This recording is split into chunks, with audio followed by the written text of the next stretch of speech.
أعوذ بالله من الشيطان الرجيم. بسم الله الرحمن الرحيم. ربنا وابعث فيهم رسولا منهم يتلو عليهم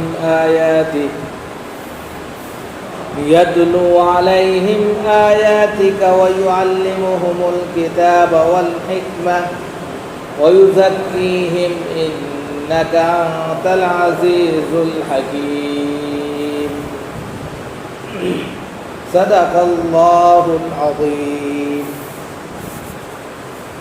محترم بزرگوں اور دوستوں، دینی اور ایمانی بھائیوں، اللہ رب العزت کا شکر ہے، اس کا کرم ہے کہ اس نے ہمیں اپنی بارگاہ میں آنے کی توفیق عطا فرمائی اور نماز کے ساتھ ساتھ درس قرآن میں بیٹھنے کی بھی توفیق دی.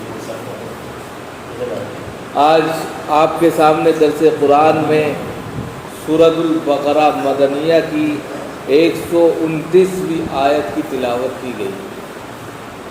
سورہ بقرہ کی 129ویں آیت کی تلاوت آپ کے سامنے کی گئی ہے. سب سے پہلے اس کا ترجمہ آپ کے سامنے پیش کیا جاتا ہے. ربنا، یہ حضرت ابراہیم اور حضرت اسماعیل کی دعا ہے.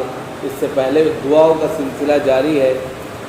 آپ حضرت ابراہیم علیہ السلام نے اور حضرت اسماعیل علیہ السلام نے چند دعائیں کی تھی. اس میں دعا کا یہ تیسرا پارٹ ہے اور تیسرا حصہ ہے کہ آپ کے لیے، یعنی آپ صلی اللہ علیہ وسلم کے لیے حضرت ابراہیم علیہ السلام نے دعا کی ہے. تو کہا ربنا، اے ہمارے پروردگار. حضرت ابراہیم کہہ رہے ہیں ربنا، اے ہمارے پروردگار، وابعث فیہم رسولا منہم، کہ ان میں ایک رسول انہی میں سے مبعوث فرما. اے ہمارے پروردگار، وابعث فیہم، انہی کے اندر، منہم، انہی میں سے، انہی کے خاندانوں میں سے ایک رسول کو مبعوث فرما، بھیج دے. یتلو علیہم آیاتک، کہ جو، یعنی ایسا رسول ہو جو ان کے سامنے تیرے آیتوں کی تلاوت کرے، تیرے قرآن کو پڑھ پڑھ کر سنائے. وَيُعَلِّمُهُمُ الْكِتَابَ وَالْحِكْمَةَ، اور انہیں وہ کتاب سکھائے اور حکمت سکھائے. یہاں پر کتاب سے قرآن کریم مراد ہے اور حکمت سے احادیث نبویہ مراد ہے. یعنی کہ وہ قرآن کریم کی تعلیم بھی دیں، یعنی کہ قرآن کریم کا پڑھنا اور پڑھانا بھی رکھیں، ساتھ ہی ساتھ احادیث نبویہ کو بھی وہ بتلائے کہ کیا کیا چیزیں ضروری ہیں اور کن چیزوں سے بچنا ہے. اور پھر اس کے بعد میں 3 کام کے بعد چوتھی چیز بتائی، وہ یزکیہم، اور ان کا تزکیہ کرے. اگر ان سے غلطیاں ہو جائیں، اگر وہ غلط راستے پر ہوں، ان کو صحیح راستہ دکھائے.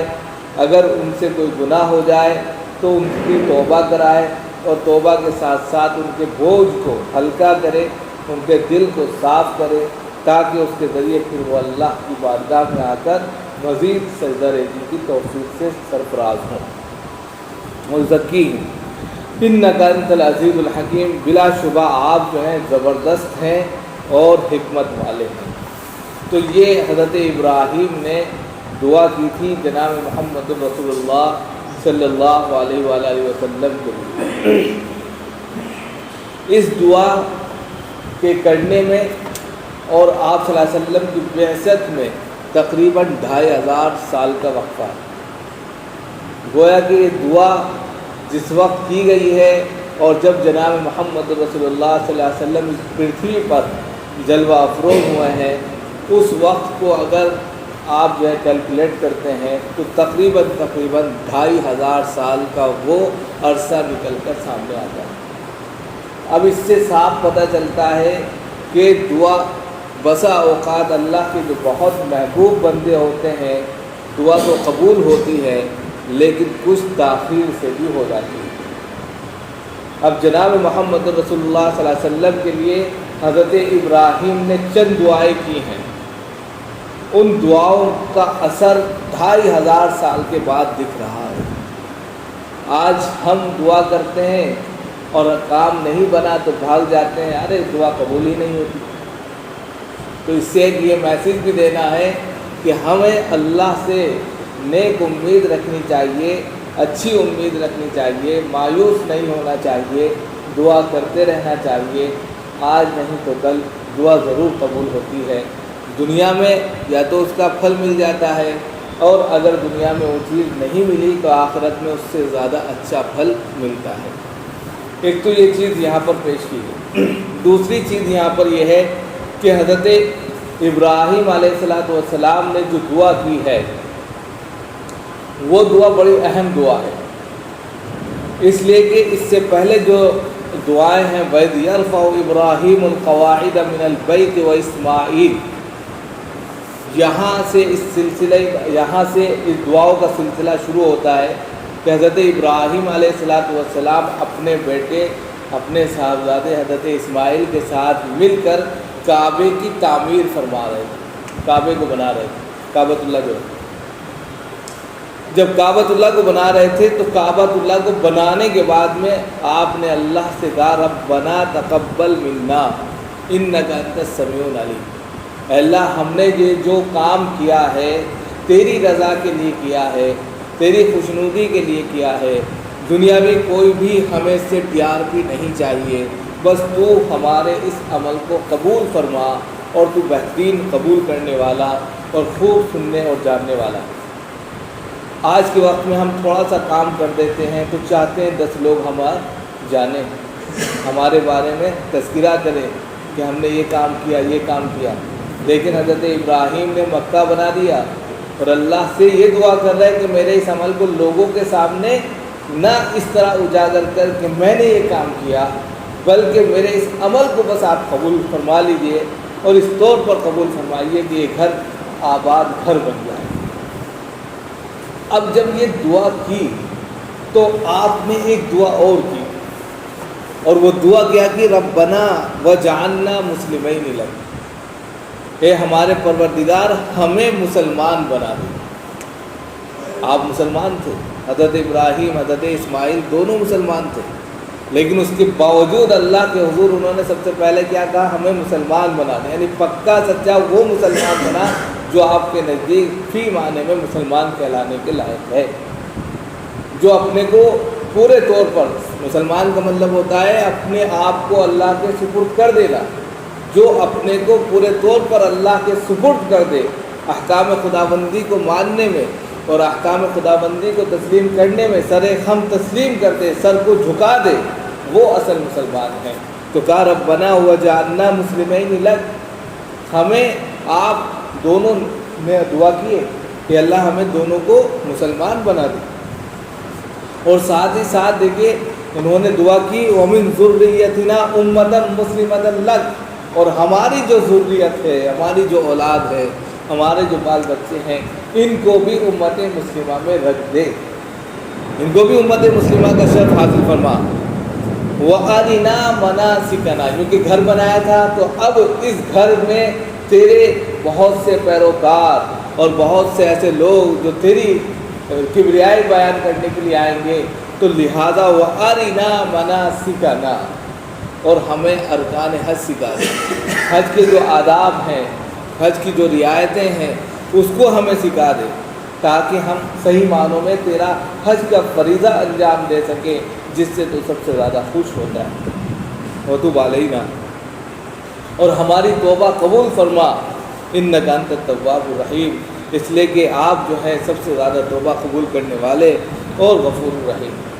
یہ 2 دعائیں کی، اس کے بعد یہ دعا جو کی، جو تیسرے نمبر پر ہے، جو میں نے ابھی آپ کے سامنے تلاوت کی ہے، ربنا وابعث فیہم رسولا۔ اب یہ تیسری دعا اس لیے کی کہ حضرت اسماعیل علیہ السلام کی جو قربانی تھی، بہت بڑی قربانی تھی۔ حضرت اسماعیل علیہ السلام حضرت ابراہیم کے وہ صاحبزادے جن کو 87 سال کی عمر میں، حضرت ابراہیم 87 سال کی عمر کے ہو گئے تھے، اولاد نہیں ہوئی تھی، بڑھاپے کی اولاد ہے حضرت اسماعیل۔ حضرت اسماعیل جب 9 برس کے ہوئے، تقریباً 10 برس کے ہوئے، یعنی 97-96 سال کی عمر میں اللہ نے حکم دیا ذبح کر ڈالو، ایک بوڑھے انسان کو، ایک بوڑھے باپ کو بیٹے کا سہارا بہت ضروری ہوتا ہے۔ ایسے میں اللہ کی طرف سے حکم ہو گیا بیٹے کو ذبح کر دو، تو اب بتاؤ کیا ہوگا۔ لیکن پھر بھی انہوں نے اللہ کی فرما برداری میں اپنے بیٹے کو ذبح کرنے کے لیے لٹا دیا، مینا کے پورے میدان میں لٹا کر ذبح کرنے لگے۔ تو اللہ کو یہ ادا پسند آئی اور کہا ہمیں تمہارے بیٹے کی قربانی پسند نہیں ہے، اور یہ قربانی ہمیں محبوب نہیں ہے، ہمیں تو تمہارا یہ کردار محبوب ہے کہ ہم چاہتے تھے اور دیکھنا چاہتے تھے کہ بیٹے کی محبت زیادہ ہے یا اللہ کی دوستی اور محبت زیادہ ہے۔ لہذا ہم نے اس عمل کو تا قیامت تک امت مسلمہ کے لیے قربانی کی شکل میں زندہ کر دیا۔ اور پھر سیکنڈ نمبر پر یہ عمل جو انہوں نے اتنی بڑی قربانی دی، تو کہا اے اللہ اس کی اولاد میں، یعنی کہ میرے اس بچے کی جس نے اتنی بڑی قربانی دی ہے حضرت اسماعیل نے، ان کی اولاد میں ایک ایسا نبی فرما، مبعوث فرما جس کی 4 کیٹیگری ہوں، یعنی جو 4 خصوصیت سے ہمکنار ہو۔ یہ حضرت ابراہیم نے کیٹیگری رکھی ہے، کیونکہ اس سے پہلے جو آیتیں آئی تھی اس میں بھی 4 معاملے تھے، 4 باتیں کہیں گئی تھی، اور یہی 4 باتیں کہی گئی تھی، لیکن وہ 4 باتیں کہا گئی تھی وَلَقَدْ مَنَّ اللَّهُ عَلَى الْمُؤْمِنِينَ إِذْ بَعَثَ فِيهِمْ رَسُولًا، تو اللہ نے کہا تھا ہم نے امت محمدیہ کے خاص طور سے مومنوں پر یہ احسان کیا کہ ان کے درمیان میں ایک نبی فرمایا اور 4 چیزیں لے کر وہ آیا۔ لیکن یہ 4 چیزیں جو لے کر آیا کس کی دین سے لے کر آیا؟ وہ حضرت ابراہیم کی دین سے۔ ایک چیز کو سمجھنا ہے، حضرت ابراہیم نے جب دیکھا کہ میرے بیٹے نے اتنی قربانی دی، میرے ساتھ لگا رہا، بعد میں میرے ساتھ مکہ کی تعمیر میں بھی لگا رہا، تو کہا اے اللہ میرے اس بیٹے کی امت میں ذریت میں ایک ایسا نبی مبعوث فرما جس کی 4 خصوصیات، یہ 4 خصوصیات جو خود پیش کر دی کہ نمبر 1 یتلو علیہم آیاتی، جو تیری آیتوں کی تلاوت کر کر کے لوگوں کو بتاتا، نمبر 1۔ دوسری بتائے وَيُعَلِّمُهُمُ الْكِتَابَ وَالْحِكْمَةَ، اور جو تعلیم دیتا ہو کتاب کی، یعنی تعلیم قرآن اور تعلیم حدیث بھی کرتا ہو۔ آپ نے دیکھا ہوگا سب سے پہلے آپ صفا پہاڑی، ابھی ہم نے اس کا پورا تذکرہ کریں گے، صفا پہاڑی پر چڑھے قولوا لا الہ الا اللہ تفلحوا ایک دم، اور اس کے بعد میں خیرکم من تعلم القرآن وعلمہ، پھر مصعب بن عمیر کو مدینہ بھیجا اور کہا قرآن کی تعلیم دو۔ تو تعلیم قرآن اور تعلیم حدیث صفہ نبی میں چبوترا بنا دیا مسجد نبی میں، اور صفہ کے اندر تعلیم کا سلسلہ شروع ہو گیا۔ وہاں ہر طرح کے لوگ آتے تھے، احادیث نبویہ سیکھتے تھے۔ حضرت ابو ہریرہ وہیں کے طالب علم ہیں، 5000 سے زیادہ احادیث کا مجموعہ انہوں نے روایت کیا۔ تو تعلیم قرآن اور تعلیم حدیث بھی وہ ان کے لیے کرتا ہے۔ 2 باتیں، یعنی کہ سب سے پہلے قرآن کی تلاوت، نمبر 2 تعلیم قرآن، نمبر 3 تعلیم حدیث، اور نمبر 4 وہ زکی ہے اور ان کا تزکیہ کرتا ہو۔ تزکیہ دلوں کو صاف کرتا ہو، مانج دیتا ہو، دلوں میں جو کالا سا جائے، دلوں کے اندر جو گندگی پیدا ہو جائے، دماغ جو سڑ جائے، اس کو مانج کے بالکل صاف فلٹر کرتا۔ اور اسی وجہ سے آپ صلی اللہ علیہ وسلم کی جو محفلیں لگتی تھی ذکر کی، اذکار کی، اس میں جو آ جاتا تھا اپنا دل دے کر چلا جاتا تھا، منج جاتا تھا، صاف ستھرا ہو جاتا تھا، اور اس طریقے سے پھر وہ جاتا تھا کہ آپ صلی اللہ علیہ وسلم ہی کا ہو کر رہ جاتا تھا۔ ابو ذر غفاری کے تعلق سے آتا ہے کہ جب آپ صلی اللہ علیہ وسلم سے ملے، ایسے ملے کہ انہی کے ہو گئے، اور چلا کر کہا لا الہ الا اللہ، سب لوگ ان کو مارنے کے لیے دوڑنے کے لیے آ گئے۔ پھر جیسے موقع ملا پھر چلا پڑے لا الہ الا اللہ محمد رسول اللہ۔ تو یہ کون سی انرجی تھی کہ لوگ ان کو مار رہے تھے اور اس کے باوجود وہ انرجی لے کر پھر ایک دم سے نعرہ بلند کر رہے تھے؟ کیونکہ آپ صلی اللہ علیہ وسلم کے پاس آنے کے بعد انسان نہیں رہتا تھا، بلکہ اپنا سب کچھ ان کو دے دیا کرتا تھا، ان کی تعلیم سے، ان کے اخلاق سے، ان کے کردار سے، ان کی شکشا سے، اور سب سے بڑی چیز جو وہ تزکیہ کرتے تھے، لوگوں کی صفائی کرتے تھے اس سے، اور پھر وہ ان کا دے کر چلا جاتا۔ تو یہ دعا جو کی تھی حضرت ابراہیم نے کی، حضرت اسماعیل کے لیے۔ اسی لیے آپ صلی اللہ علیہ وسلم کو آپ دیکھیں گے کہ آپ صلی اللہ علیہ وسلم 22 پیڑھی کے بعد حضرت ابراہیم، حضرت اسماعیل، اور حضرت اسماعیل کے بعد 22 پیڑھی ہیں حضرت عبداللہ تک۔ ان 22 پیڑھیوں میں کوئی نبی نہیں آیا، کوئی بھی نبی نہیں آیا۔ محمد بن عبداللہ بن عبد المطلب بن عبد مناف بن قصی بن کلاب بن مرہ بن کعب پورا ہے، الی عدنان و الی اسماعیل و ابراہیم۔ حضرت عدنان تک یہ سلسلہ جاتا ہے 22 پیڑھی تک۔ 22 پیڑھی تک کوئی بھی نبی نہیں ہے، یہ صرف اس دعا کی وجہ سے۔ جبکہ انہی کے دوسرے صاحبزادے، حضرت ابراہیم کے دوسرے صاحبزادے تھے جو حضرت سارہ سے تھے۔ حضرت سارہ کو بھی اولاد ہو گئی تھی بعد میں، یہ حضرت حاجرہ سے ہیں۔ حضرت ابراہیم کے پہلے صاحبزادے حضرت اسماعیل حضرت حاجرہ سے ہیں، اور ان کی جو پہلی بیوی تھی، جو اصل بیوی تھی، یہ تو ان کی خادمہ تھی حضرت حاجرہ۔ حضرت سارہ ان کی اصل بیوی تھی، ان کے اولاد نہیں ہوئی تھی، تبھی انہوں نے حضرت حاجرہ سے شادی کر دی تھی کہ بچہ ہو جائے گا، اور پھر ان کو بھی اولاد ہو گئی اور ان کا نام رکھا حضرت اسحاق۔ کیا رکھا؟ وبشرناہ بغلام بغلام حلیم، کہ ہم نے ان کو بہترین ایک نیک فرما بردار بچے کی جو بشارت دی، اور اس کا نام اسحاق ہوگا، یہ بھی بتا دیا۔ حضرت اسحاق کی جو پٹی ہے، پوری کی پوری پٹی، اگر حضرت ابراہیم، حضرت اسحاق، حضرت یعقوب، حضرت ہود، پورا کا پورا، حضرت یوسف، حضرت موسیٰ، حضرت عیسیٰ، نکل کر پورا سلسلہ ایسے نبیوں سے گھوم جاتا ہے کہ آپ تصور نہیں کر سکتے۔ اسی کو بنی اسرائیل بولتے ہیں۔ حضرت یعقوب بنی اسرائیل کم آتیناہم من آیۃ بینہ، قرآن میں نا سل بنی اسرائیل، جو بنی اسرائیل جو لقب ہے حضرت یعقوب کا۔ حضرت ابراہیم کے بعد حضرت اسحاق، اور حضرت اسحاق کے بیٹے حضرت یعقوب، اور حضرت یعقوب سے جو نبیوں کا سلسلہ شروع ہوتا ہے، بے شمار نبی، ایک ہی وقت میں کئی نبی۔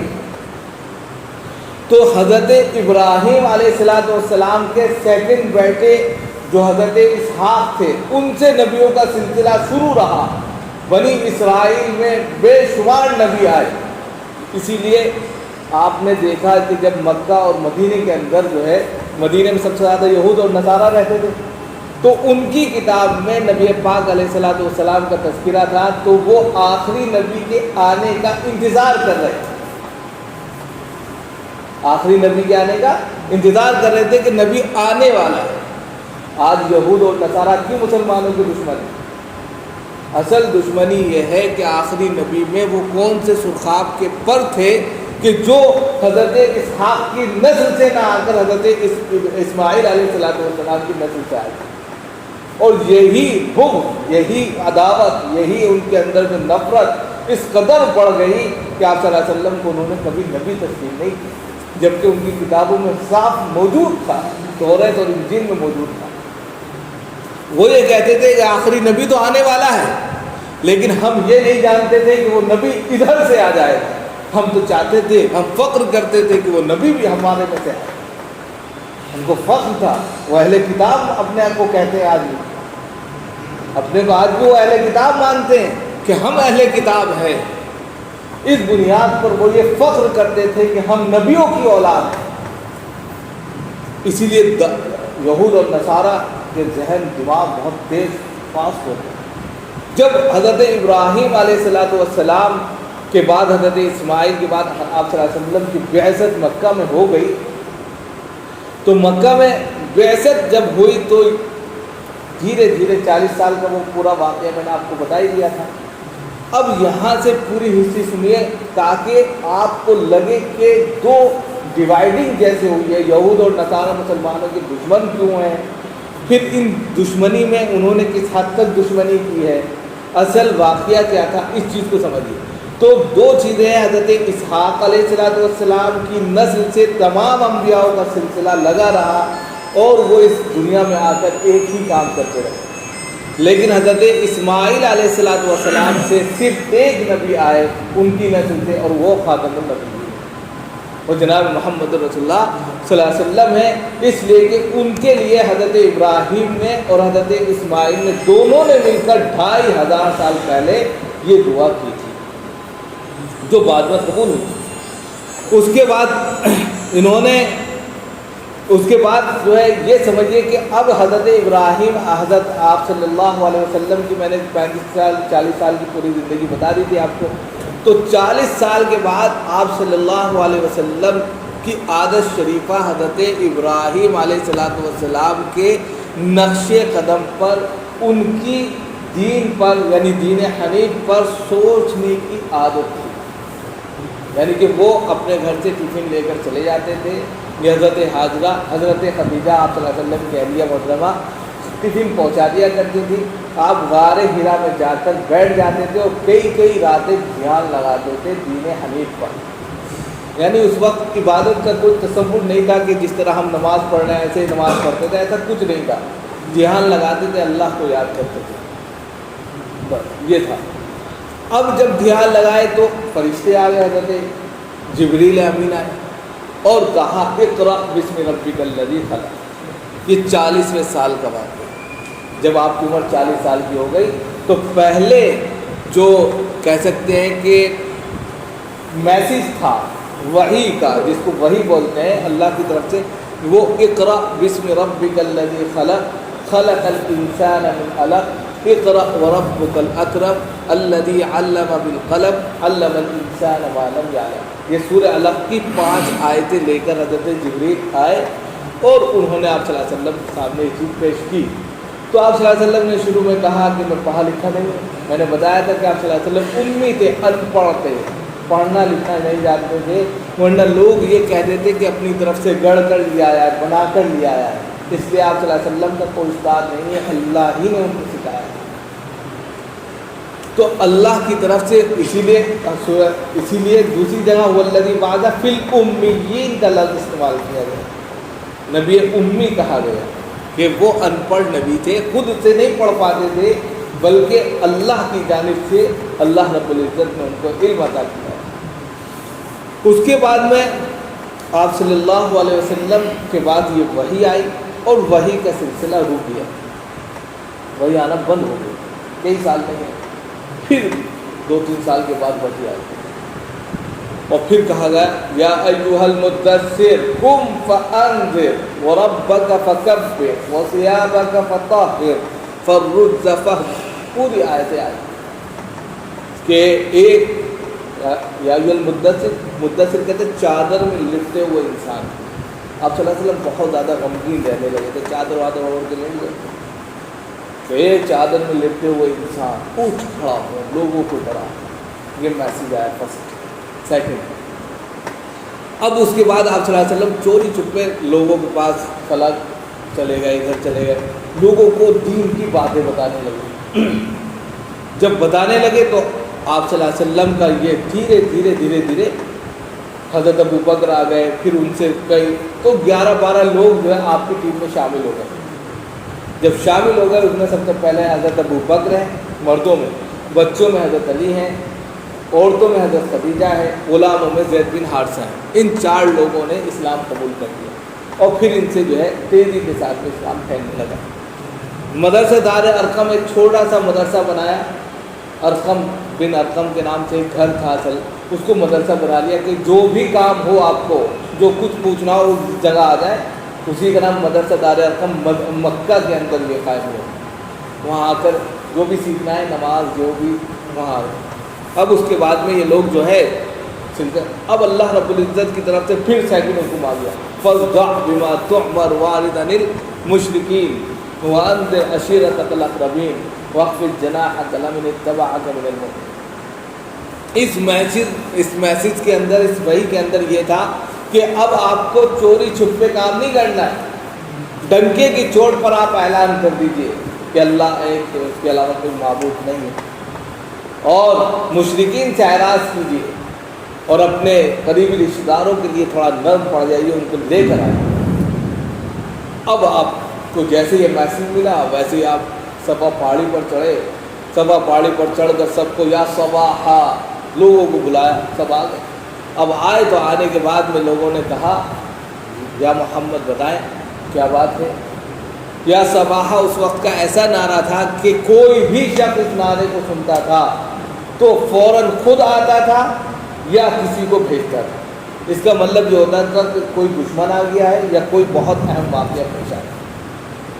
یا صباح کا نعرہ مکہ میں یہ تھا. تو لوگ آ گئے صفا پہاڑی کے نیچے سب کھڑے اور کہا آپ صلی اللہ علیہ وسلم سے بھائی بتاؤ کیا بات ہے. انہوں نے کہا کہ اگر میں یہ بتاؤں کہ اس پہاڑی کے پیچھے ایک فوج ہے, لشکر ہے جو تم پر حملہ کرنا چاہتا ہے, تو کیا تم اس کو سچ مانو گے یا جھوٹ؟ لوگ ادھر تھے, آپ صلی اللہ علیہ وسلم پہاڑی پر تھے, لوگ نیچے تھے, آپ اوپر تھے, اور ادھر بھی دیکھ رہے تھے ادھر بھی دیکھ رہے تھے. لوگوں نے جواب دیا کہ آپ اونچائی پر ہیں, ادھر بھی دیکھتے ہیں ادھر بھی دیکھتے ہیں, لہذا آپ جو کہیں گے سچ کہیں گے, اس لیے کہ آپ ہذا امین ہذا ثابت, کہ آپ سچے بھی ہیں, آپ امانت دار بھی ہیں, ہم آپ کی بات کو آپ کے قول کو سچ جانیں.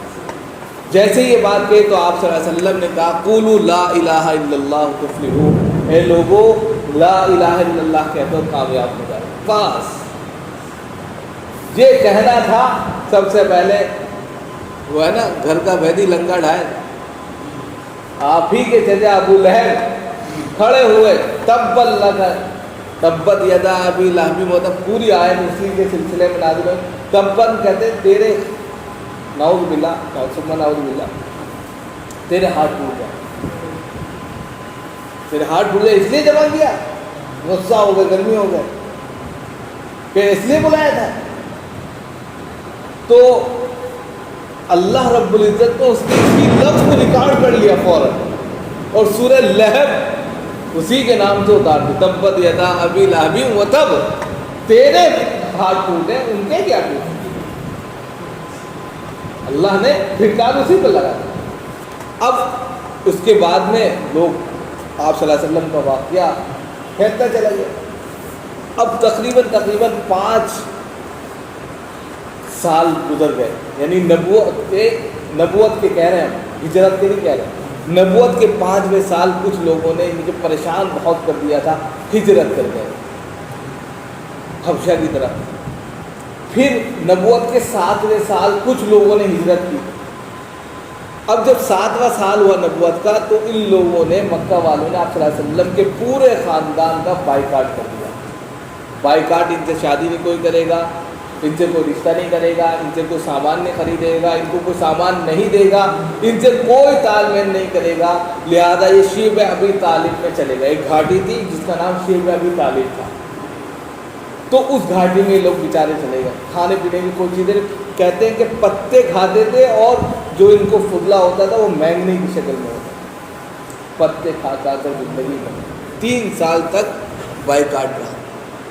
آپ صلی اللہ علیہ وسلم کا 3 سال تک بائیکاٹ رہا. لوگوں نے ان کا کھانا پینا سب کچھ بند کر دیا, پتے ہڈی پتہ نہیں کس طریقے سے زندگی گزاری. آج ہم لوگ تصور بھی نہیں کر سکتے, کیک کاٹ رہے ہیں, مستی کر رہے ہیں, جشن منا رہے ہیں, لیکن یہ تاریخ نہیں جانتے کہ کس طریقے سے انہوں نے زندگی گزاری. اس کا تھوڑا سا اپنے اندر ایک دن دھوکہ رہ کر ہی گزار لے انسان تو سمجھ جائے. 3 سال تک شیب ابی طالب میں آپ صلی اللہ علیہ وسلم بائی کاٹ کے طور پر ہر اعتبار سے کٹ چھٹ کر ایک طرف رہے. لوگوں نے ان سے ملنا جلنا بھی سمجھ. اور پھر 3 سال کے بعد جب شیب ابی طالب سے یہ یعنی معاہدہ ختم ہوا, بائیکاٹ ختم ہوا, 5 لوگ تھے, انہوں نے یعنی کہ اللہ نے ان کے اندر یہ چیز ڈالی تھی, اس میں زبیر بھی تھے اور بھی کئی لوگ تھے, انہوں نے اس چیز کو کہا یہ ختم کیا جائے, یہ انسانیت کے خلاف ہے. انہوں نے اس چیز کو پھاڑ دیا, اور پھاڑنے سے پہلے دماغ اس کو چاٹ گئی. جو معاہدہ لگا رہا تھا انہوں نے مکہ میں, اس کو دماغ ہی چاٹ گئی, تو خود ہی معاہدہ ختم ہو گیا. اب 10ویں سال اللہ کے رسول صلی اللہ علیہ وسلم پر اور مزید غم کے پہاڑ ٹوٹ گئے. اس کو عام الحزن کہتے ہیں. نبوت کے 10ویں سال کو عام الحزن کا نام دیا گیا. کیوں کہ حضرت ابو طالب جو آپ صلی اللہ علیہ وسلم کے چچا تھے اور آپ صلی اللہ علیہ وسلم کو سب سے زیادہ سپورٹ کرتے تھے, سب سے پہلے ان کا انتقال ہوتا 10ویں سال. اور 3 دن کے بعد آپ کی جو سب سے پیاری اہلیہ محترمہ تھی, آپ نے ان کے رہتے ہوئے کوئی دوسری شادی نہیں کی, حضرت خدیجہ, ان کا بھی 3 دن کے بعد انتقال ہوا. یہ نبوت کے 10ویں سال میں 2 لوگ ایک ساتھ چلے گئے. بس جتنے لوگ جو آپ صلی اللہ علیہ وسلم تک نہیں پہنچ سکتے تھے وہ لوگوں کو موقع مل گیا, اور آپ صلی اللہ علیہ وسلم کو مارنے کے گھر پہ آئے, پریشان کرنے. آپ صلی اللہ علیہ وسلم ان کی پریشانی سے جوجھ کر مکہ چھوڑ کے طائف چلے گئے۔ اب جب طائف گئے تو وہاں سوچا کہ یہاں کے لوگ جو ہیں تھوڑا سا میرا بات تو سنیں گے، سمجھیں گے۔ طائف کے لونڈے جو تھے، اوباش لونڈے، وہ جو تھے اس سے بھی بدتر نکلے مکہ سے۔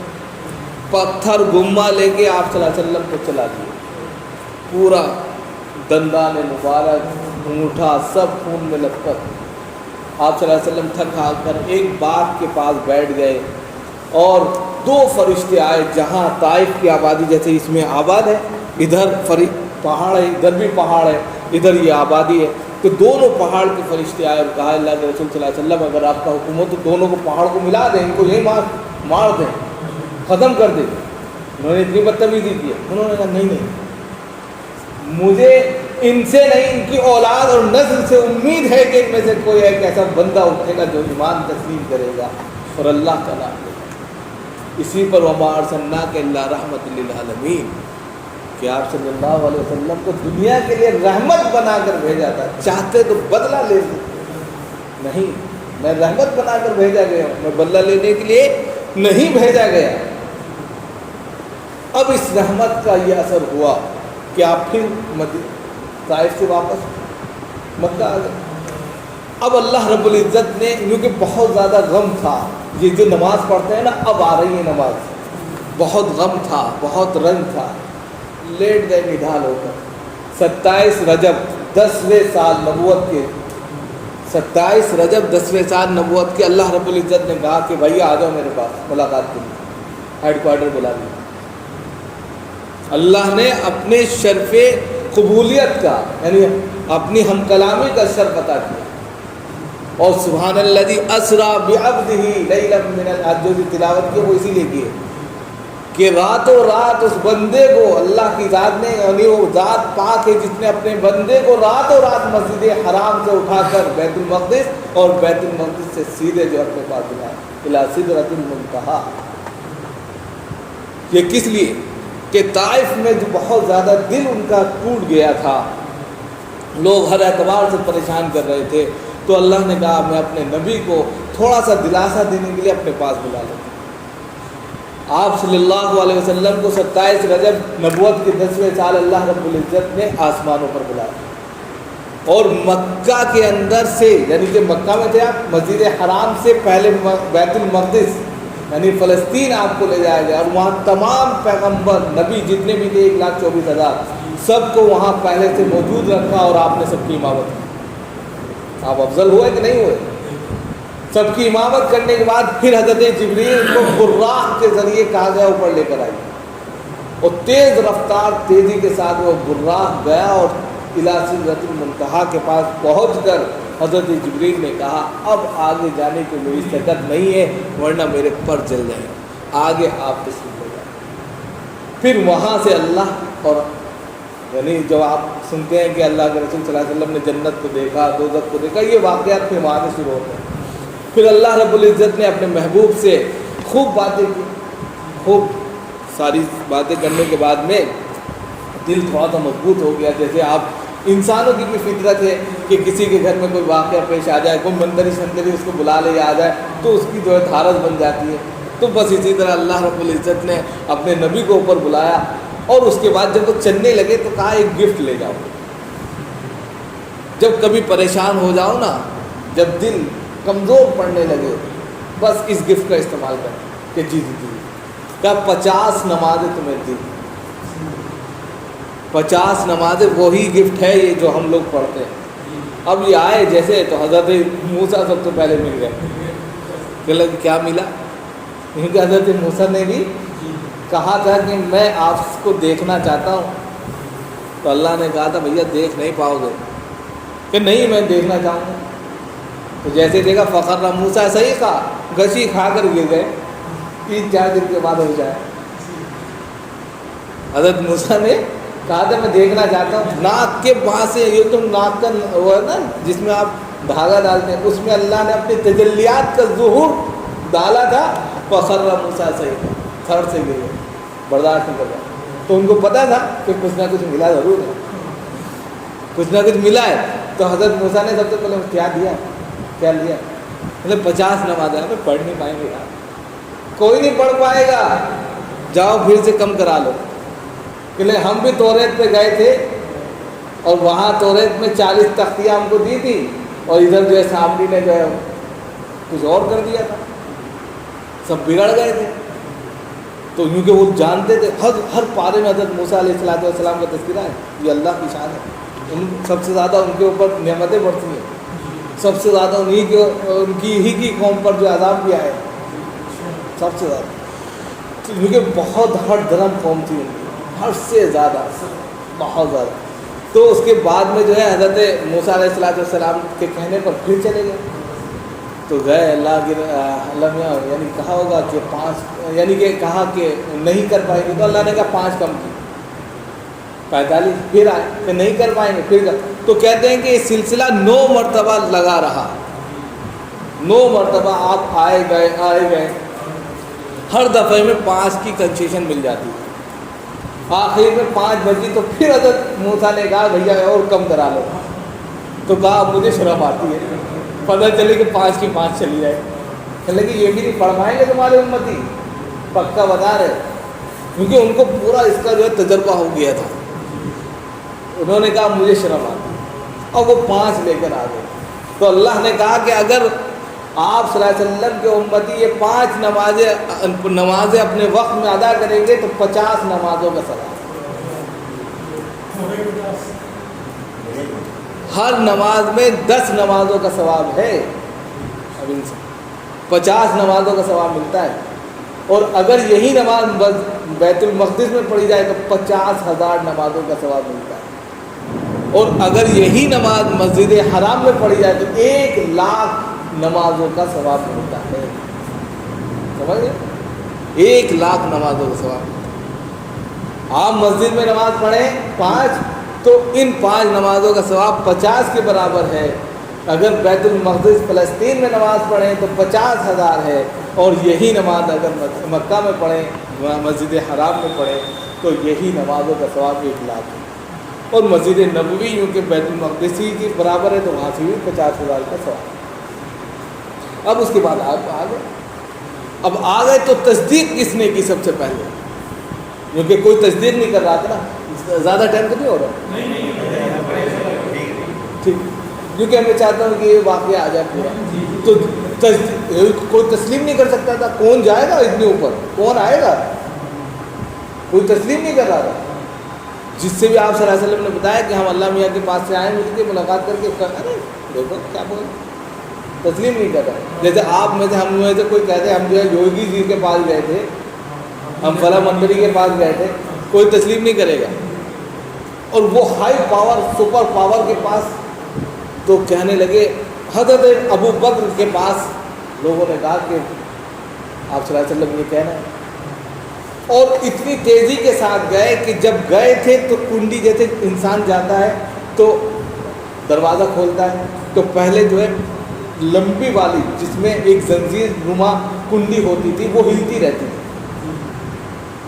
اب تو یہ چٹکنی والی آ گئی، پہلے زنجیر والی ہوتی تھی، تو وہ ہل رہی تھی، آپ گئے، آ بھی گئے اور ہلتی رہی، تو سب تصور نہیں کر رہے ایسے کیسے ہو سکتا ہے، اور آج کے وقت میں اس کو آسان ہے کہ آپ اتنے ہائی پلین سے جاتے ہیں تو ذرا سی دیر میں یہاں اور پھر 1 گھنٹے کے بعد دلی ادھر، اور وہ کتنا براق ہوتا ہے، کتنا ہائی پاور کا رہا ہوگا، انسان اس کو تصور نہیں کر سکتا۔ تو حضرت ابو بکر صدیق کا نام جو صدیق پڑا ہے یہیں سے پڑا ہے، حضرت ابو بکر کا نام صرف ابو بکر ہے، ان کا نام اصل عبداللہ ہے، ان کی کنیت ابو بکر ہے، اور لقب جو صدیق پڑا ہے وہ یہیں سے پڑا ہے، کہ جب ان کے سامنے آپ صلی اللہ علیہ وسلم کے تعلق سے کہا کہ آپ صلی اللہ علیہ وسلم یہ کہتے ہیں کہ وہ اللہ کے پاس سے آئے ہیں، اور اس حالت میں کہ کنڈی ہل رہی تھی جاتے وقت اور آنے کے بعد دیکھا تو ہل رہی تھی اتنے عرصے میں، تو انہوں نے کہا اگر رسول اکرم صلی اللہ علیہ وسلم کہتے ہیں، محمد یہ بات کہتے ہیں تو میں تصدیق کرتا ہوں کہ یہ ہوا، تو یہ تصدیق کا مطلب صدیق، صدق الصدیق، یہیں سے ان کا صدیق لقب ہے، اور پھر جو ہے بتاتے ہو۔ اب اس کے بعد جو تھا اللہ نے ان کو مزید، اب یہاں سے جو ہے مزید مسائل، کیونکہ مکہ میں آپ کا بہت شورا ہو گیا، بیت عقبہ کے پاس یعنی کہ عقبہ مقامی ایک چھوٹی سی گھاٹی ہے، وہاں سن 11 نبوی میں کچھ لوگ مکہ آئے حج کرنے کے لیے، تو وہاں بیٹھے ہوئے باتیں کر رہے تھے، جیسے باتیں نہیں کر رہے، تو کچھ یہودی نے کہا ایک نبی آنے والا ہے، بلکہ آ ہی گیا ہے مکہ میں، اس طرح باتیں کر رہے تھے۔ یہ لوگ جو مدینے سے آئے تھے 6-7 لوگ، انہوں نے کہا کہ آ گیا تو پھر کیا کریں، بات کرتے ہیں۔ آپ صلی اللہ علیہ وسلم کو ان کے بارے میں پتہ چلا کہ یہ چند لوگ عقبہ پہاڑی کے پاس یعنی گھاٹی کے پاس بیٹھ کر جو باتیں کر رہے ہیں، آپ صلی اللہ علیہ وسلم چپکے سے راتوں رات ان کے پاس آئے اور ان کو اللہ کے دین کی تعلیم دی۔ اب جیسے ہی ان کو دی تو یہ سمجھ گئے یہ اللہ کے رسول، اور انہوں نے جو مدینہ پہنچ گئے اور مدینے جو ہے جا کے انہوں نے سب کو بتا دیا کہ آخری نبی آ گئے۔ اب جب یہ آ گئے تو مدینے میں جو یہود اور نصارہ رہتے تھے وہ سوچتے تھے کہ ہمارے میں سے آئے، وہ ان کو پتہ تھا کہ آنے والے ہیں۔ اب اگلے سال تقریباً 13-14 لوگ جو ہے پھر حج کے موقع سے آئے، بلکہ کہتے ہیں کہ 83 تک بھی یہ تعداد ہے۔ تو یہ لوگ جب آئے تو حضرت مصعب بن عمیر کو بحیثیت ٹیچر، بحیثیت تعلیم قرآن کے ان کے ساتھ کر دیا، جاؤ مدینہ جاؤ اور وہاں جا کے ان کو قرآن کی تعلیم کو قرآن پڑھاؤ۔ یہ گئے، اصل میں انہوں نے فرمائش بھی کی تھی کہ ہمیں دین نہیں آتا، تو انہوں نے کہا ان کو لے جاؤ ٹیچر کو لے جاؤ۔ اب جیسے یہ وہاں پہنچے تو وہاں بہترین طریقے سے مدینے میں آپ صلی اللہ علیہ وسلم کا تعارف حضرت مصعب بن عمیر نے کرا دیا کہ قرآن کیا ہے، انہوں نے کبھی دیکھا نہیں تھا قرآن کی تعلیم کیا ہے۔ اب یہ لوگ جو ہے ادھر مکہ والے آپ صلی اللہ علیہ وسلم کو بے تحاشا پریشان کرتے رہے، اتنا پریشان کیا کہ جینا حرام کر دیا۔ تو لوگوں آپ صلی اللہ علیہ وسلم نے کہا بھائی ہجرت کر جاؤ، کہ لوگ جو ہے پھر ہجرت افشا کر گئے، جو جس طرح تھا ہجرت کر گئے، کیونکہ آپ صلی اللہ علیہ وسلم نے ہجرت کے لیے اس لیے کہا کہ مدینے میں اب کچھ لوگ ایسے ہیں جو ہمارے ماننے والے ہیں، تم یہاں سے نکل جاؤ اور مدینہ پہنچ جاؤ کسی بھی طرح، اور ہم بھی وہیں آ رہے ہیں۔ تو دھیرے دھیرے کر کے لوگ نکلنے لگے۔ اب مکہ جب مسلمانوں سے خالی ہونے لگا یہ پریشان ہو گئے، اب مکہ واقع جو لوگ تھے پریشان ہو گئے، اب اتنا پریشان ہوئے کہ ان کے پیچھے بھاگ گئے حبشہ، اور ان سے کہا کہ ان کو لوٹائیے یہ سب، لیکن اس وقت کے جو بادشاہ تھے انہوں نے ان کو نہیں لوٹایا، اور یہ پھر لوگ مدینہ پہنچ گئے۔ ادھر آپ صلی اللہ علیہ وسلم سن 13 نبوی میں 13 نبوی میں ربیع الاول، ایک ربیع الاول سے آپ نے جو ہے تقریباً جو ہے اپنے سفر کا آغاز کیا، ہجرت کی، اور ہجرت کرنے کے ساتھ جو ہے آپ نے اپنی جگہ حضرت علی کو کہا کہ تم لیٹ جاؤ اور ہم جا رہے ہیں اور تم کل ہمیں آ کے مل جانا، اور مزید کہا کہ یہ جو امانتیں سب پہنچا کر آپ وہاں سے نکلے۔ سب لوگ آپ صلی اللہ علیہ وسلم سب نے ایک ہاتھ ہو کر جو ہے پیالے میں قسمیں کھائی کہ آج آپ صلی اللہ علیہ وسلم کا کام تمام کر دیں گے، اور آپ صلی اللہ علیہ وسلم سورہ یاسین پڑھتے ہوئے وہاں سے ان کے ہاتھ میں بالو لے کر غبار لے کر ان کے سروں پر ڈالتے ہوئے نکل گئے، ان کو پتہ بھی نہیں چلا، اور غار ثور میں پہنچے۔ غار ثور میں 3 دن رہے آپ، 3 دن کے بعد میں پھر جو ہے آپ قبا پہنچے۔ قبا پہنچتے پہنچتے تقریباً 10 سے 12 تاریخ ہو گئی تھی۔ 12 تاریخ کو تقریباً کہتے ہیں کہ جمعے کا دن تھا۔ قبا میں آپ نے جو ہے 100 لوگوں کے مابین جو ہے پہلا خطبہ پڑھایا، وہاں مسجدیں قائم کی، اور پھر اس کے بعد آپ مدینہ پہنچے۔ جب مدینہ پہنچے تو سب طلع البدر علینا یہ ساری چیزیں کیا رہے تھے۔ تو یہ 13 سال کی مکہ کی زندگی تھی جس میں آپ نے اتنا کشٹ اٹھایا۔ اب جب مدینہ پہنچے تو مدینہ پہنچنے کے فوراً آپ نے سب سے پہلے سہل اور سہیل نام کے ایک بنو نجار کے 2 یتیم بچے تھے، ان سے کہا کہ یہ مربت کہتے ہیں کھلیان کو، زمین کو، کہ یہ مسجد کے لیے دے دو۔ تو آپ نے چند روپے میں اس کو خریدا، اور انہوں نے پہلے کہا ایسے گفٹ لے لیں، تو نہیں ایسے نہیں لیں گے۔ انہوں نے چند روپوں میں اس کو لے کر مسجد کی تعمیر کی، کیونکہ آپ صلی اللہ علیہ وسلم کا اس وقت حضرت عائشہ سے نکاح ہو گیا تھا، رخصت ہی نہیں ہوئی، اور اسی طریقے سے حضرت سودا سے آپ کا نکاح ہو گیا تھا، تو آپ کی اہلیہ تھی، کیونکہ حضرت خدیجہ کا تو انتقال ہو گیا تھا۔ اس کے بعد میں جو ہے آپ صلی اللہ علیہ وسلم کے ساتھ رہنے کے لیے مسجد نبوی کے اندر جو ہے کچھ مکانات بھی بنائے گئے رہنے کے لیے، کمرے والے۔ اس سے پہلے آپ جو ہے اپنے ننیال میں حضرت ابو ایوب انصاری کے یہاں قیام پذیر ہیں۔ پھر وہاں سے آپ جب مسجد نبی کا وہ پورا بن گیا ڈھانچہ تو وہاں منتقل ہو گئے، اور اس طریقے سے آپ نے سن 2 ہجری میں دوسرے سال پھر پہلے آپ یہاں پر نماز جو پڑھتے تھے بیت المقدس کی طرف نماز پڑھتے تھے۔ مکہ میں جب نماز پڑھتے تھے تو بیت المقدس جیسے مکہ ہے تو مکہ میں جیسے یہاں کھڑے ہوئے تو مسجد حرام یہ پڑی اور اس سے آگے بیت المقدس پڑ جاتا تھا، تو دونوں کا قبلہ ایک ہو جاتا تھا۔ مدینہ الٹا تھا بالکل، تو مدینے میں پہلے یہ پڑتا تھا اور مکہ جو کراس کر جاتا تھا، تو آپ کی بڑی تمنا تھی کہ مسجد حرام کی طرف رخ کر دیا جائے۔ تو 16 مہینے کے بعد سیقول السفہاء من الناس ما ولاهم عن قبلتهم التي كانوا عليها، نمازی میں حکم ہو گیا کہ آپ گھوم جائیے۔ پہلے بیت المقدس کی طرف نماز ہوتی تھی، پھر مدینے میں ہجرت کے 16 مہینے کے بعد پھر ٹرن ہوا نمازی کے حالت میں کہ آپ گھوم جائیے۔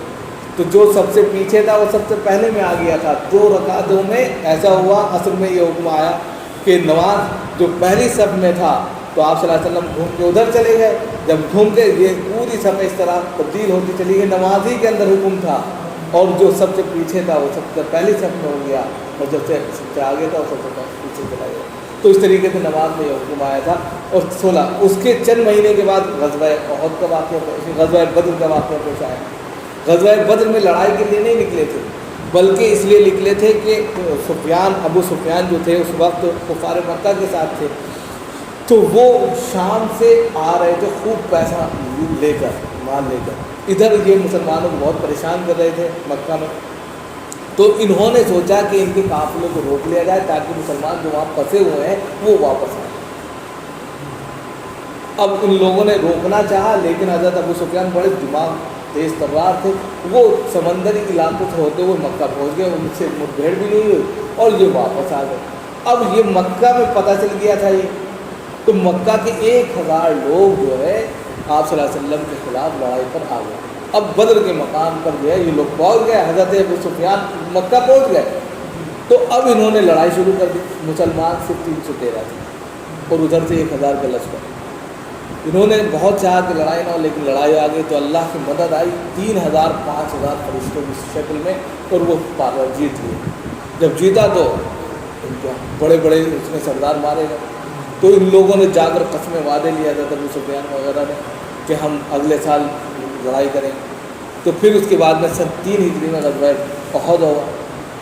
غزوہ احد میں آپ صلی اللہ علیہ وسلم نے ایک ٹکڑی بنائی تھی 50 لوگوں پر کہ یہاں سے ہلنا نہیں تم لوگ، اور شروع میں جنگ مسلمانوں کے ہاتھ میں تھی۔ یہ لوگ مال غنیمت کے چکر میں اس پہاڑی کو چھوڑ کر مال غنیمت لوٹنے چلے آئے۔ عبداللہ ابن جبیر اس کے جو تھے وہ تھے سپہ سالار، وہ وہیں کھڑے رہے آخر تک، انہوں نے جان بھی دے دی، لیکن یہ 50 لوگ تھے مال غنیمت لوٹنے لگے۔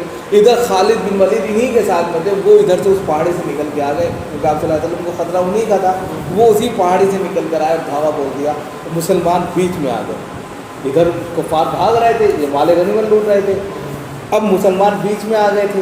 ادھر سے خالد بن ولید نے حملہ کر دیا، جب دیکھا کہ خالد بن ولید نے حملہ کر دیا ہے اور ادھر سے کفار بھاگ رہے تھے، وہ پلٹ آئے، بیچ میں مسلمان پستے چلے گئے۔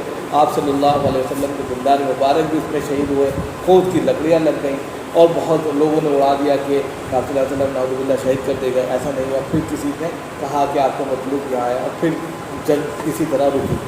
پھر اس کے بعد میں 2 سال کے بعد سن 5 ہجری میں غزوہ خندق پیش آیا۔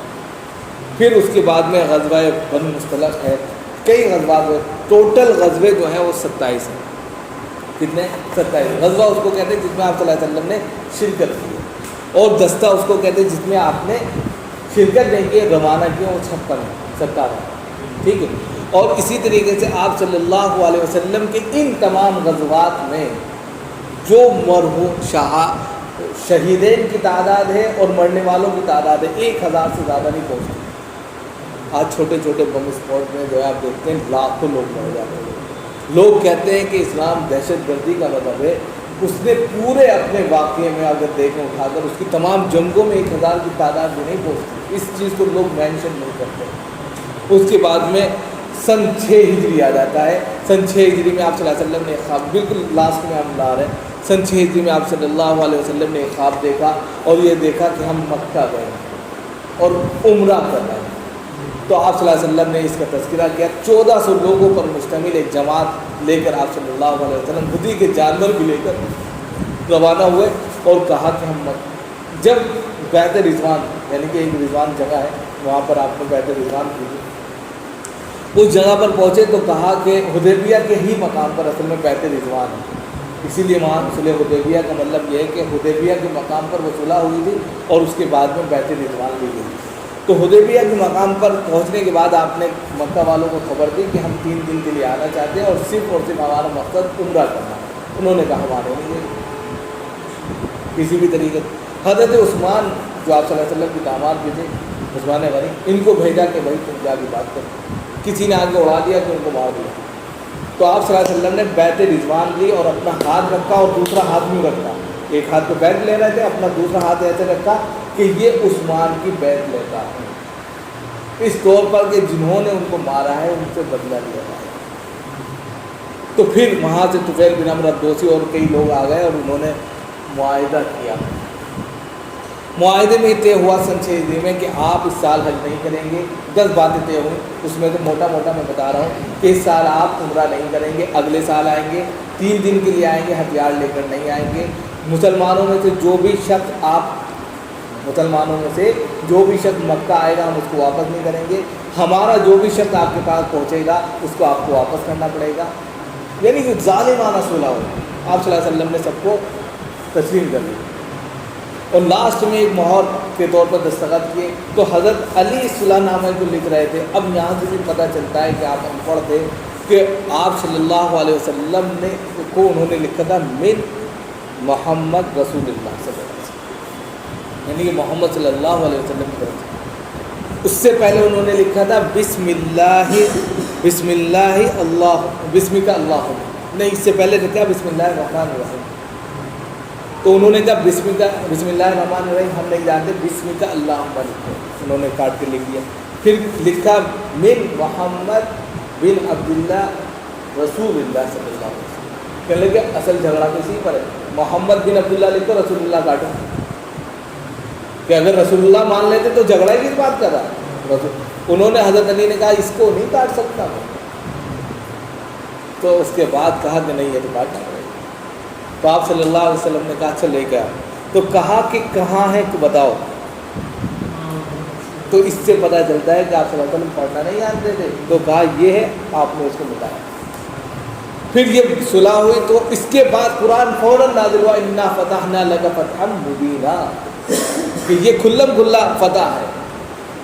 حضرت عمر تو بالکل آپ ببولا ہے, کیسے فتح ہے, تلوار چھوٹ لی کہ ہم کیا کمزور ہیں. یہ حضرت ابوبکر نے کہا کہ اللہ کے رسول صلی اللہ علیہ وسلم نے جو معاہدہ کیا ہے اس کو تسلیم کرو, اس میں کہیں نہ کہیں خیر.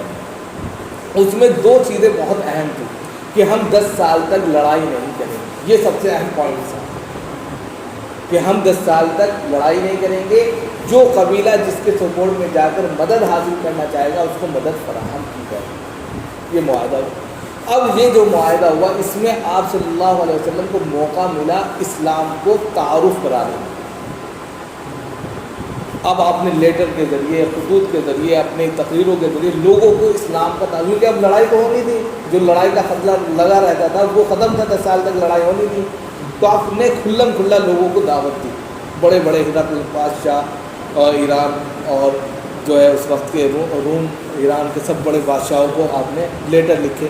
کچھ نے اسلام قبول کر لیا, کچھ نے انکار کر لیا. پھر جو معاہدہ ہوا تھا کہ جو ایک دوسرے کو سپورٹ کریں گے یعنی کہ قبائل, انہی میں سے مکہ والوں نے گڑبڑی کرتے اور معاہدے کی خلاف ورزی کری. جب خلاف ورزی کری آپ صلی اللہ علیہ وسلم تک یہ بات پہنچی تو آپ صلی اللہ علیہ وسلم نے ان سے باز پرس کے لیے چڑھائی کی.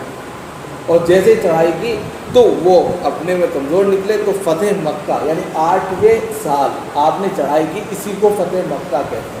تقریباً 24,000 لوگوں کو لے کر آپ صلی اللہ علیہ وسلم مکہ میں داخل ہوئے. مکہ میں جب آپ داخل ہوئے تو تھر تھر لوگ کانپنے لگے, کیونکہ آپ ایسے چلم جو ہوتی ہے آپ نے دیکھا ہوگا اس کے ساتھ داخل ہوئے تھے۔ 24,000 لوگ جب چلم داخل ہوں گے تو 24,000 نہیں 24 لاکھ لگیں گے۔ تو اس سے وہ گھبرا گئے، کتنا بڑا لشکر ہو۔ 1406 ہجری میں کتنے تھے؟ 1400 لوگ تھے۔ 2 سال میں 24,000 کہاں سے آ گئے؟ لوگوں نے اپنا سب کچھ دے دیا۔ اب جب یہ لوگ داخل ہوئے تو سب کے سب نے، یعنی کہ حضرت عباس اور آپ صلی اللہ علیہ وسلم کے چچا تھے، اس وقت وہ ایمان نہیں لائے تھے۔ حضرت ابو سفیان بھی ایمان نہیں لائے تھے، بلکہ حضرت عباس تو ایمان لے آئے تھے، حضرت ابو سفیان ایمان نہیں لائے تھے۔ تو حضرت عباس ان کو اپنی چادر میں لپیٹ کر آپ صلی اللہ علیہ وسلم کی خدمت میں لائے، اور حضرت خالد بن ولید بھی اسی موقع سے آئے۔ تو پھر انہوں نے کہا، تو آپ صلی اللہ علیہ وسلم نے بہت اچھے سے بولے، اتنی دیر کی ضرورت، سمجھنے میں اتنی دیر کی ضرورت کچھ نہیں۔ آپ صلی اللہ علیہ وسلم نے کھڑے ہو کر ایک دم ایک اعلان کیا، لا تثریب علیکم اليوم اذهبوا وانتم الطلقاء، کہ آج کسی سے کوئی بدلہ نہیں ہے، سب آزاد ہیں۔ جو ابو سفیان کے، سب سے پہلے انہی کا نام لیا، جو ابو سفیان کے گھر میں پناہ لے لے وہ آزاد، جو مسجد حرام کا دروازے میں چلا جائے، احاطے میں چلا جائے وہ آزاد، جو اپنے گھر کا دروازہ بند کر لے وہ آزاد، یعنی اس سے بدلہ نہیں لیا جائے گا۔ لیکن کفار اس سال کے بعد اگلے سال اس کو خالی کر دیں، اگلے سال تک کوئی نہ رہے یہاں۔ اب یہاں پر کفار کی کوئی یعنی کہ حیثیت ہے، تو وہ لوگ چلے گئے۔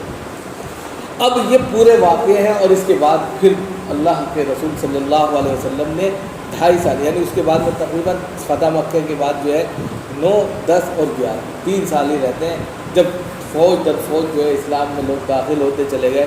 تو حجۃ الوداع آپ نے 11ویں ہجری میں کیا۔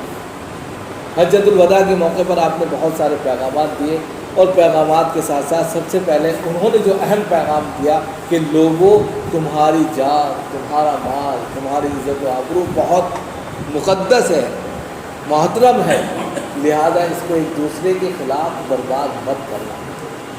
جو میں نے باتیں بتائی ہیں تم لوگوں تک، کیا میں نے یہ پہنچا دیا؟ فَلْيُبَلِّغُ الشَّاهِدُ الْغَائِبَ بَلِّغُوا عَنِّي وَلَوْ آیَةً۔ تو یہ ایک ایک باتیں دوسروں تک تمہارا پہنچانے کا کام ہے۔ حل بلغت حل بلغت، تو یہ پورا خطبہ آپ نے دیا زبردست طریقے سے، اور پھر یہ کہا ہو سکتا ہے کہ اب میری ملاقات پہنچے۔ 1 لاکھ سے بڑا مجمع تھا، اس میں آپ نے اونٹ پر کھڑے ہو کر کے خطبہ دیا۔ پھر آپ مدینہ آ گئے۔ مدینہ میں آنے کے بعد 29 سفر کو آپ کی طبیعت بگڑ گئی۔ ایک جنازے میں گئے تھے، جنازے سے واپسی کے بعد میں آپ کی حالت خراب ہوئی، اور تقریباً 12 سے 13 دن آپ بیمار رہے۔ آخر کے 5-6 دن بہت شدت کی بیماری تھی کہ اس میں آپ تقریباً 17 نمازیں بھی امامت نہیں کر سکتے۔ حضرت ابو بکر نے ان کی امامت کی، اور اس کے بعد میں جو ہے آخر وقت میں، یعنی کہ آخر دن، جس دن آپ کا آخر دن تھا، آپ نے اللہ کے حضور یعنی کہ بہت ہی الگ الگ کنوؤں کو پانی منگوا کے غسل کیا، نہائے ہوئے، پھر مناجات کی، دعائیں کی اللہ سے، اور پھر انہوں نے دعائیں جو کی وہ کہا، اللہ میرا ان لوگوں کے ساتھ میں یعنی کہ میرا کہہ سکتے ہیں ساتھ دیجیے جن پر تیرے انعام اترے، جو شہداء ہیں، جو نیکوکار ہیں، جو صالحین ہیں، ان کے ساتھ میں مجھے کر دیجیے۔ اور بہت ساری دعائیں کرنے کے بعد میں آپ صلی اللہ علیہ وسلم اس دنیا سے رخصت ہو گئے۔ وہ 12 ربیع الاول 63 یعنی 12 ربیع الاول اور 11ویں ہجری کا سال تھا، اور آپ صلی اللہ علیہ وسلم کی عمر جو تھی اس وقت 63 سال کی تھی، اور آپ صلی اللہ علیہ وسلم اس طریقے سے اس دنیا سے چلے گئے۔ تو جب آپ صلی اللہ علیہ وسلم گئے تو لوگ تسلیم نہیں کر رہے تھے، ماننے کے لیے تیار نہیں تھے۔ حضرت عمر کو بتلایا تلوار کھینچ کے مار دیں گے غصے۔ تو حضرت ابو بکر صدیق رضی اللہ تعالیٰ عنہ منبر پر کھڑے ہوئے اور کہا، وما محمد الا رسول قد خلت من قبلہ الرسل افإن مات او قتل انقلبتم علی اعقابکم۔ یہ سورہ آل عمران کی آیتیں پڑھی، جیسے پڑھی سب کے لوگ ٹھنڈے ہوئے۔ اس آیت کے بعد حضرت عمر کی تلوار بھی نیچے، ان کا سر بھی نیچے، اور کہا کہ محمد ایک رسول ہیں، اور اس سے پہلے بھی رسول آتے گئے ہیں، لہذا ان کا آنا جانا لگا رہا ہے، اس لیے وہ ہمیشہ کے لیے نہیں آئے تھے، اپنے مقصد کے لیے آئے تھے جو انہوں نے پورا کر دیا ہے، لہذا اب اس مقصد کو بڑھانے کی ذمہ داری ہے۔ اب ہمارے اوپر یہ ہے کہ آپ صلی اللہ علیہ وسلم نے جو اتنی ساری چیزیں کی ہیں، جو تاریخ پیش کی ہے، جو قرآن لے کر آئے ہیں، جو پیغام محمدی لے کر آئے ہیں، جو کہہ سکتے ہیں احادیث نبویہ کا ذخیرہ چھوڑا ہے، آخر میں انہوں نے یہ بات بھی کہی کہ ترکت فیکم امرین، میں تمہارے درمیان دو چیزیں چھوڑ کر جا رہا ہوں، اس میں سے ایک قرآن ہے اور دوسرے سنت رسول ہے، ان کو اگر تم نے مضبوطی سے پکڑے رکھا تو تم ہدایت پر رہو گے، اگر ان کو چھوڑ دیا تو تم راہ حق سے ہٹ جاؤ گے۔ لہذا میرے بعد جو ہے کفر کی دلدل میں مت پھنس جانا، میرے بعد جو ہے ایک دوسرے کی گردنوں کو مت مارنے لگنا، میرے بعد جو ہے تم الٹے پیر جو ہے جہنم کی طرف مت بھاگنا، یہ ساری چیزیں آپ صلی اللہ علیہ وسلم نے لوگوں کو سمجھائی اور اس دنیا سے چلے گئے۔ آج ہمارے لیے یہ میسیج ہے، آج کے دن کے تعلق سے یہ میسیج ہے کہ ہم آپ صلی اللہ علیہ وسلم کی تاریخ کو سمجھ کر پڑھ کر اپنی زندگی میں اتاریں کہ جس طریقے سے انہوں نے دین کے خاطر اپنی جان کو جان نہیں سمجھا اور ہر اعتبار سے قربانیاں دیں، ہم بھی اپنی جان تن من دھن کی قربانیاں دیں اور اس دین کو پھیلانے کے لیے تگ و دو کریں، نہ کہ ہم آپ صلی اللہ علیہ وسلم کے نام پر جشن منائیں یا جو ہے بہت زیادہ جو ہے خوشی کا اظہار کریں، بلکہ افسوس کا اظہار کرنا چاہیے کہ ہمارا پیغمبر، ہمارا نبی جو آخری زماں سے وہ چلے گئے، ہمارے لیے وہ تعلیم چھوڑ کر گئے جس کو ہمارے لیے اپنانا خود قابل ثواب اور قابل ستائش ہے۔ اللہ تعالیٰ ہم سب کو عمل کی توفیق دے۔